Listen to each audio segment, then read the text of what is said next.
ബീഹാറിൽ ഒരു ശിവക്ഷേത്രത്തിൽ കയറി വെള്ളം കുടിച്ചതിന് മുസ്ലിം യുവാവിനെ തല്ലിക്കൊന്നതായി റിപ്പോർട്ട്. ബീഹാറിലെ ഔറംഗാബാദ് ജില്ലയിലാണ് സംഭവം നടന്നത്. ഔറംഗാബാദിലെ ശിവക്ഷേത്ര പരിസരത്ത് വെച്ച് 28 വയസ്സുള്ള വസീം എന്ന മുസ്ലിം യുവാവിനെ 7 പേരടങ്ങുന്ന ഒരു സംഘം ക്രൂരമായി മർദ്ദിക്കുകയായിരുന്നു. ആക്രമണത്തിൽ വസീമിന് ഗുരുതരമായി പരിക്കേറ്റു. ഇത് പിന്നീട് മരണത്തിലേക്ക് നയിക്കുകയും ചെയ്തു. വെള്ളം കുടിക്കാൻ വസീം ക്ഷേത്ര പരിസരത്ത് കയറിയപ്പോഴാണ് സംഭവം നടന്നത്.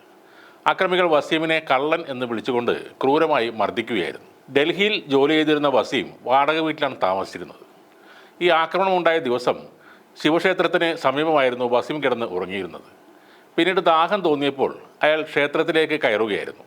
വെള്ളം കുടിക്കാൻ അവിടെ ഒരു ഹാൻഡ് പമ്പുണ്ട്. ആ പമ്പിനടുത്തേക്ക് ചെന്നപ്പോൾ വസീമിൻ്റെ നീണ്ട മുടിയും താടിയും കണ്ട് അവിടെ ഉണ്ടായിരുന്ന ആളുകൾ ചേർന്ന് വസീം ക്ഷേത്രത്തിലെ മോട്ടോർ അല്ലെങ്കിൽ പൈസ മോഷ്ടിക്കാൻ വന്നതാണെന്ന് ആരോപിക്കുകയും അയാളെ ആക്രമിക്കുകയുമായിരുന്നു. 7 പേർ ചേർന്ന് വസീമിനെ ക്ഷേത്രത്തിനുള്ളിലെ ഒരു മുറിക്കുള്ളിൽ പൂട്ടിയിട്ട് ഇരുമ്പ് ദണ്ഡുകൾ ഉപയോഗിച്ച് ക്രൂരമായി മർദ്ദിച്ചു. ആക്രമണം ഉണ്ടായതിന് പിന്നാലെ സമീപത്തുണ്ടായിരുന്നവർ എമർജൻസി നമ്പറിൽ വിളിച്ച് പോലീസിൽ വിവരമറിയിച്ചു. തുടർന്ന് സംഭവസ്ഥലത്തെത്തിയ പോലീസ് വസീമിനെ ഗുരുതരാവസ്ഥയിൽ കണ്ടെത്തുകയും അദ്ദേഹത്തെ പോലീസ് സ്റ്റേഷനിലേക്ക് കൊണ്ടുപോവുകയും ചെയ്തു.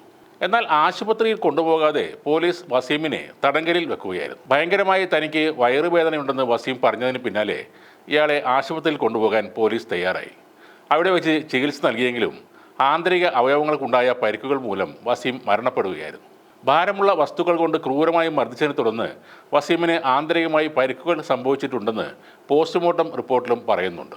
ഉത്തർപ്രദേശുകാരനായ വസീം മാതാപിതാക്കൾ മരിച്ചതിന് ശേഷം ഔറംഗാബാദിലെ മാലി മൊഹല്ല ജില്ലയിലാണ് താമസിച്ചിരുന്നത്. തമന്നയാണ് വസീമിൻ്റെ ഭാര്യ. 5 വയസ്സുള്ള ഒരു കുഞ്ഞും ഇവർക്കുണ്ട്. ഈ സംഭവം വ്യാപകമായ പ്രതിഷേധത്തിന് കാരണമായി. കേസിൽ അടിയന്തരവും നീതിയുക്തവുമായ ഒരു അന്വേഷണം നടത്തണമെന്ന് ജനങ്ങൾ പ്രതിഷേധിച്ചു.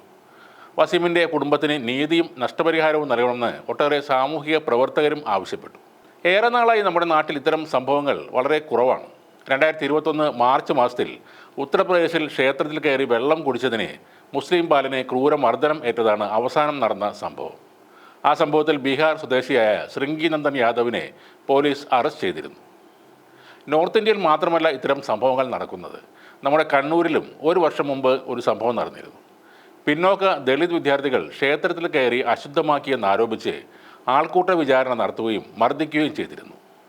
പ്രായപൂർത്തിയാകാത്ത ദളിത് വിദ്യാർത്ഥിനിക്കും സഹോദരനും നേരെയാണ് എളയാവൂരിൽ ക്ഷേത്രത്തിൽ കയറിയതിന് അയിത്തം കൽപ്പിച്ച് മർദ്ദനമുണ്ടായത്.